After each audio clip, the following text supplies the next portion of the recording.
outbreak in their farms.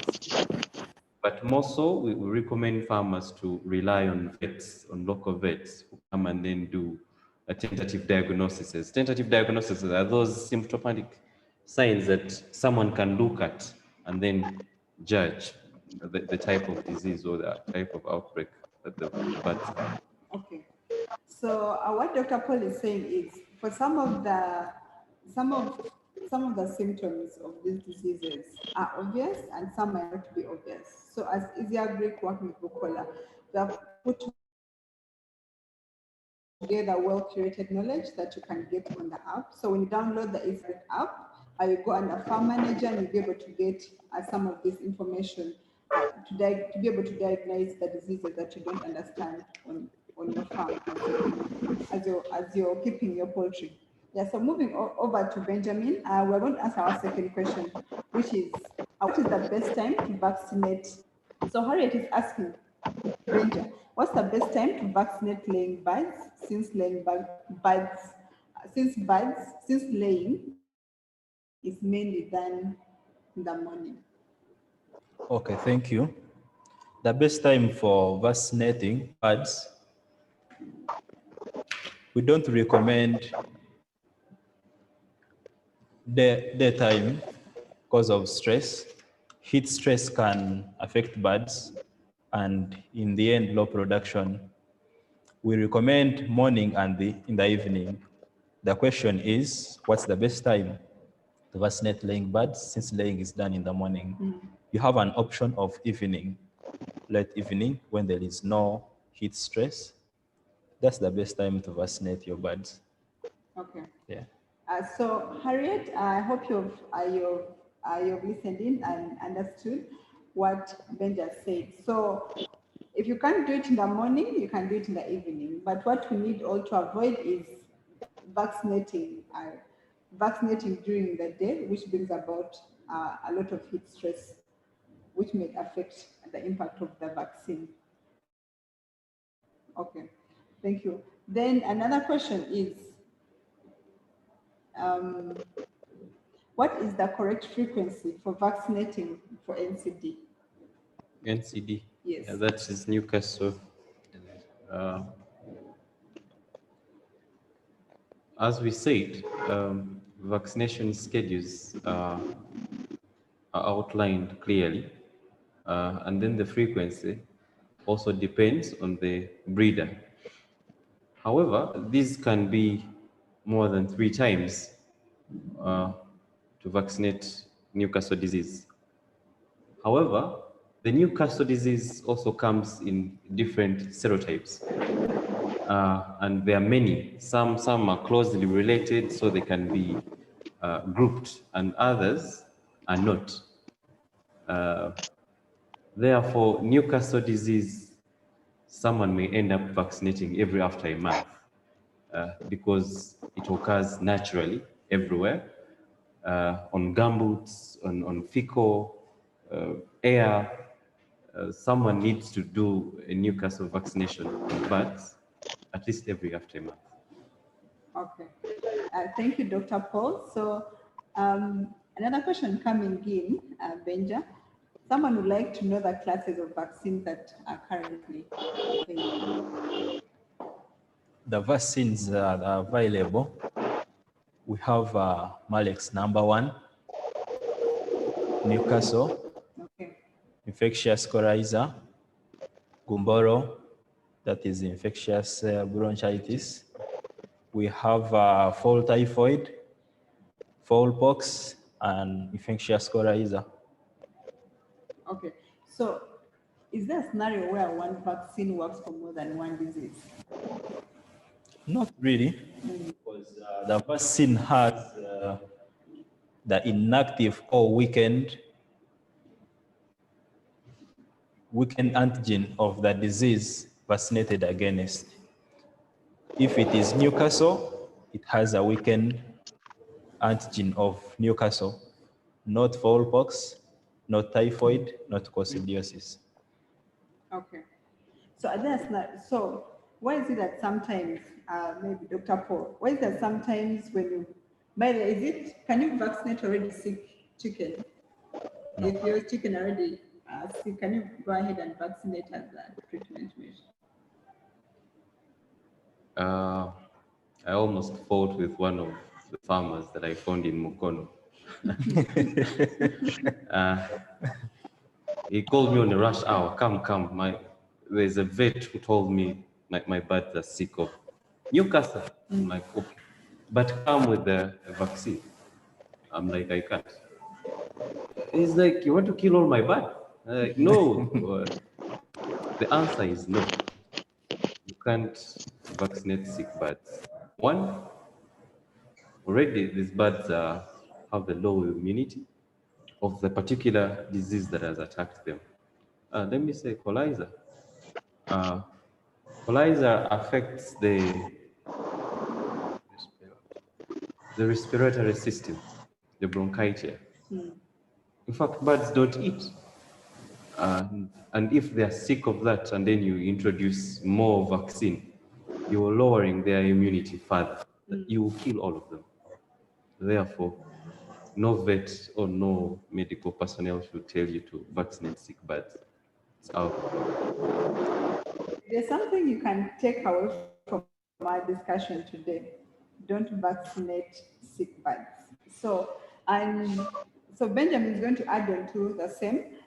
But for now, if there's anything you can take away from this, make sure you vaccinate before the birds fall sick, so that you're not tempted to vaccinate when the birds are sick, because now you're trying to prevent sickness which has already occurred. Yeah. So it's like crying for spilt milk already. So what you do, vaccinate before the birds fall sick, because the doctors are saying do not vaccinate when the birds are already sick. You want to add something, Benjamin, to that? Yeah. Farmers have this tendency. They have their birds when they get sick, and they have this thing of, they told me this, someone tells me this. But when birds get sick, that's when he will run. I need the vaccine to vaccinate, which is very bad. You will put the vaccine, it reacts, and disease show up. When it shows up, meaning death. You say the vaccine Yes. doesn't work, Yeah, you say the vaccines is not working when the birds are already affected, and you add on stress, you add on the inactive antigen of the vaccine. When it reaches there with the sickness, it reacts and the birds die.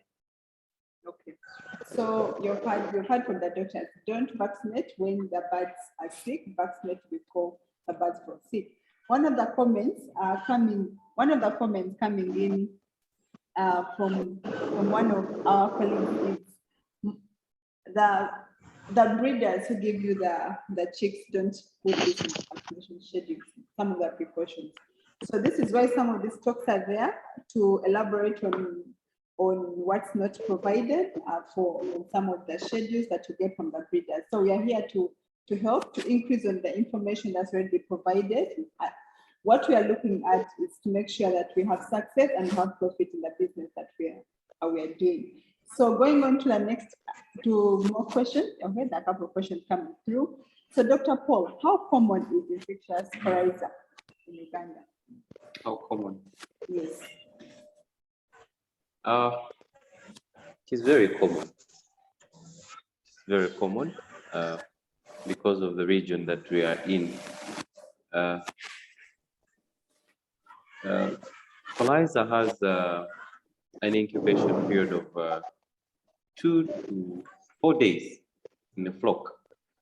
Therefore, it makes it a threat to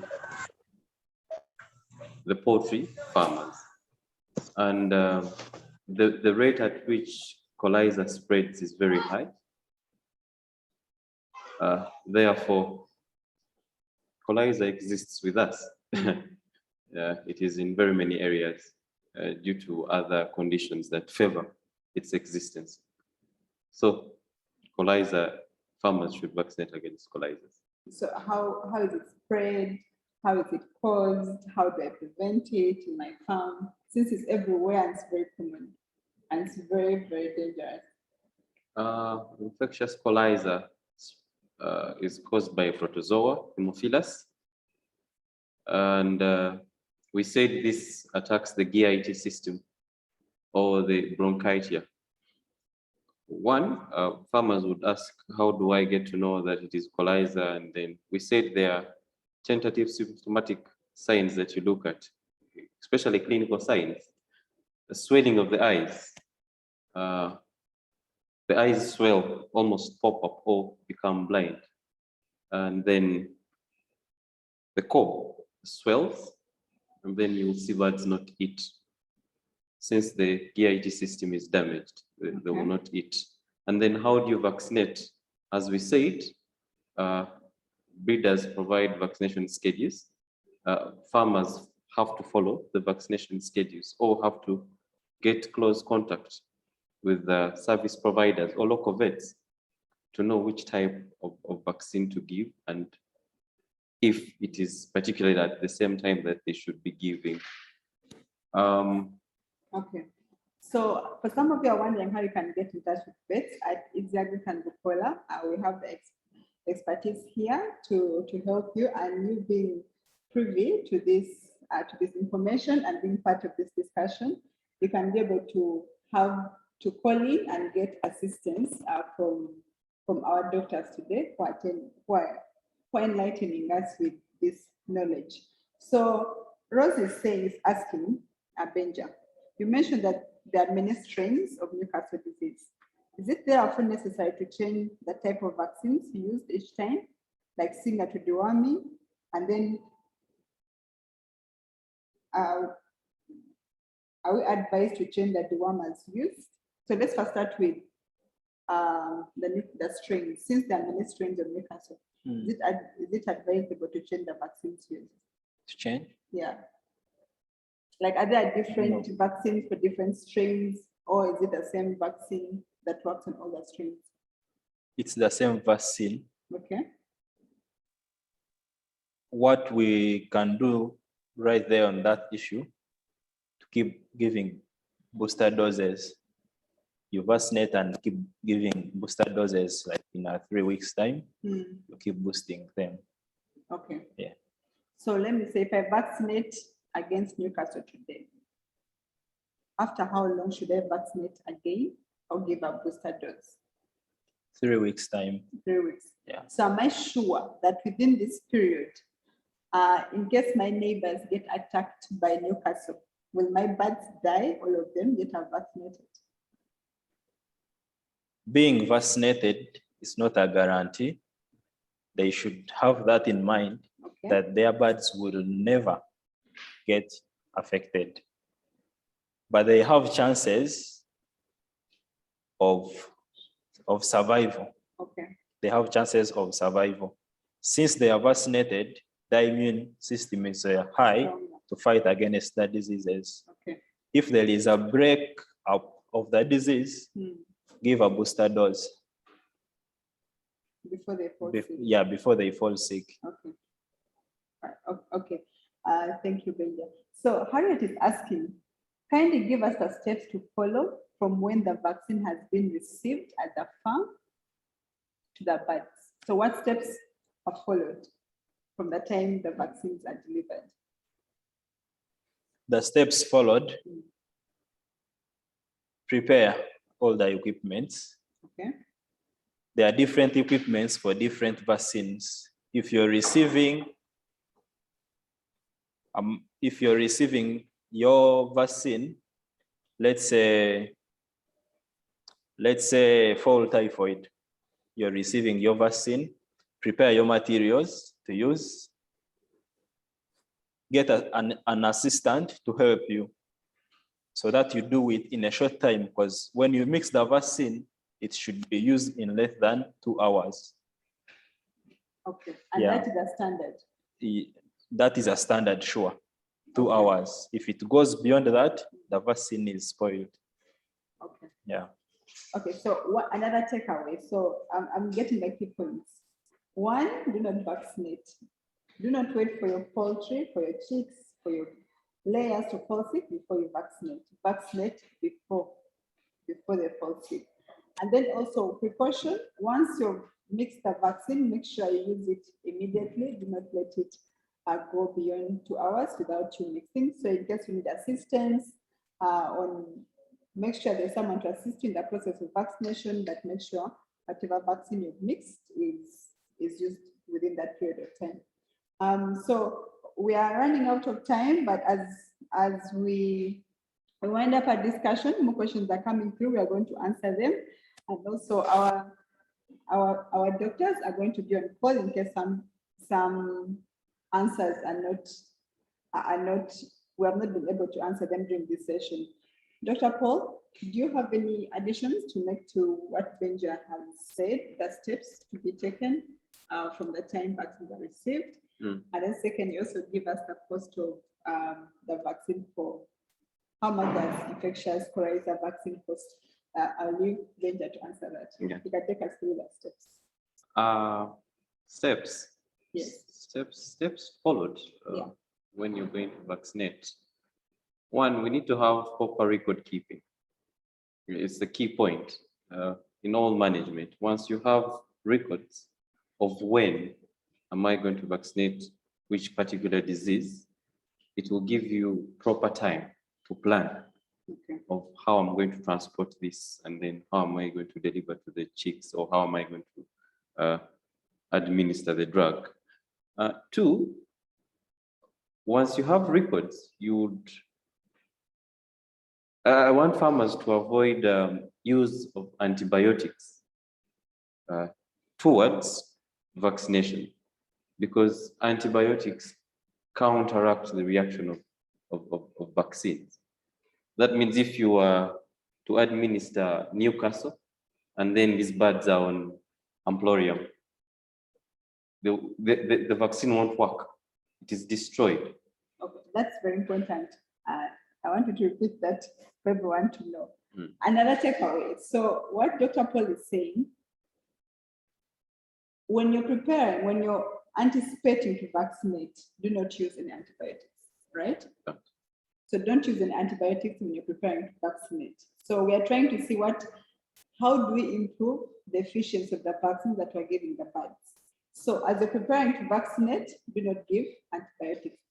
What time frame do you give us? So if I'm going to vaccinate, let me say next week, how much time should I have taken without antibiotics to be able to give that vaccine? Different drugs have what they call withdrawal periods. Therefore, when Bukola supplies you with the Amplorium, you look at the leaflets of the dosage rates and then the withdrawal periods. Withdrawal period means the time at which these drugs that we have administered to the birds are completely done in the body. However, different antibiotics have different withdrawal periods. Therefore, farmers need to take precaution to read those leaflets and they know. But basically, a week is very okay for a farmer to vaccinate the birds after use of antibiotics. Okay, thank you so much, Dr. Paul. Benja, how much is it? Infectious coryza vaccine? Infectious coryza vaccine is in 1,000 doses and 500 doses, and they vary. For 500 doses, it's not very expensive. It's 30,000. Okay. Yeah, to help your birds, because when they're affected, how much is one chicken? True. Yeah. Very true. All right. Okay. Thank you. So as we wind up, we have one pressing question. All of us who eat chicken, you've heard them. It's either myth, but I want the doctor's experts here to answer for us as we wind up. Many of us are scared of eating chicken because we think they've been vaccinated with boosters that have made them grow very fast. So we are scared of chicken. Sometimes you go to the market, you only want to buy the local chicken. So I want the assurance from the experts here today that how do I tell as a person who loves a good chicken thigh that this one has not been boosted? Yeah, that I'm going to eat chicken full of medicine, but I'm going to eat chicken that's healthy. And then also our fear is that sometimes the birds are given the vaccines and a lot of medicine, then later they're sold to us to buy, so we also fear eating that medicine in the birds.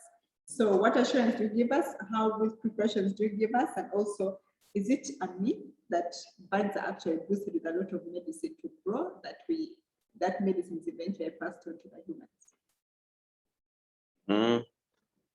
Well, it's not a myth. If antibiotics are given frequently to birds and we don't follow the withdrawal periods, Okay. definitely you'll find the medicine in the meat. But there are very many ways of reducing the toxicity of vaccines or antibiotics. There are detoxifiers that are readily on the market. These help you to reduce the quantity of toxicity in the body in case someone has reared broilers in a week, a month, maybe a month. Okay. They're ready to be sold. These things have attained 1 or 2 point something kgs. That is their genetical potential. And by the time they grow up to that size, their vaccines actually are a little shorter. They are not so many compared to breeders. Breeders have around 14 vaccination schedules. Commercial layers have more than 10, but broilers have a shorter one. Therefore, I urge the public that it's really not right to say these birds are given to you when they have vaccines or antibiotics. But if other farmers do that, I think it's not a good habit. And perhaps we have days that we give particular vaccines to be safe for consumption. 15 to 40 days, we are sure that the vaccines or antibiotics are not active or they have been detoxificated from the body. Lastly, before I close up, farmers have kept on asking why disease occur after vaccinating the birds. There are very many effects that can cause that. One is improper transportation of the vaccine, as Dr. Benjamin mentioned. Poor storage, a poor route of administration. As Benja said, farmers tend to rush and then give the community vaccines in water orally. We assume some birds have not taken the vaccine in the population of, we say, 10,000 birds. Therefore, you don't assume that all the birds have taken the vaccine, and if there is occurrence of the disease, those birds will succumb to the outbreak. Okay. So we're going to have our last words.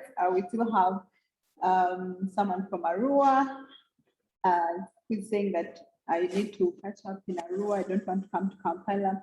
So the beauty about this is that one, you can download the EzyAgric app and have this information, and you can have access to information and our farm manager module. Secondly, you can have access to our agronomists, our vets as well. So you just need to go to the app and send us a request to talk to either Dr. Paul or you talk to Benja, and then all the other questions and concerns will be addressed. Thirdly, and most importantly, in case you need any of the vaccines, they are all available on the app. We are working with our partners like Coca-Cola to deliver all this to you. Even in Arua, we do deliver. We have a lot of farmers in Arua.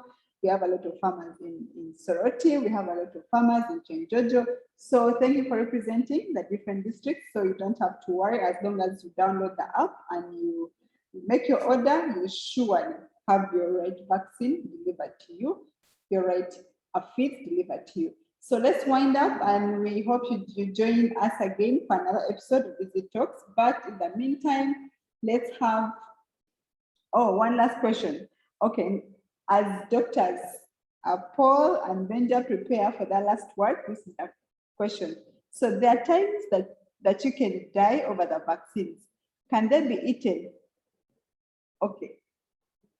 If you vaccinate, then the chicken die. Should you eat?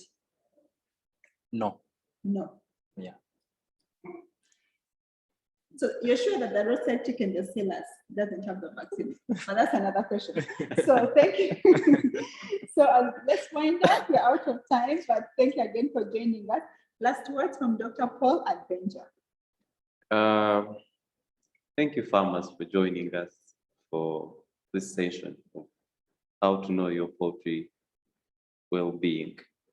And I'm happy that there are very many farmers that are eager to learn more and are willing to get to know the information. But the most argument is you need to download the EzyAgric app. This information is readily provided there with keen eyes. You get the best details of how you can start your poultry farm, how you can manage it. In fact, we are coming up with ideas of how we're going to calculate for you how many birds do you want to have, at what intervals do you have to have them for your profit to come back. And this information will be readily available on the app. Therefore, farmers should just access it. Thank you, Dr. Paul Adventure. Yeah, thank you very much, farmers, for joining us. And thank you for being eager to learn more and more how you will manage your poultry farm.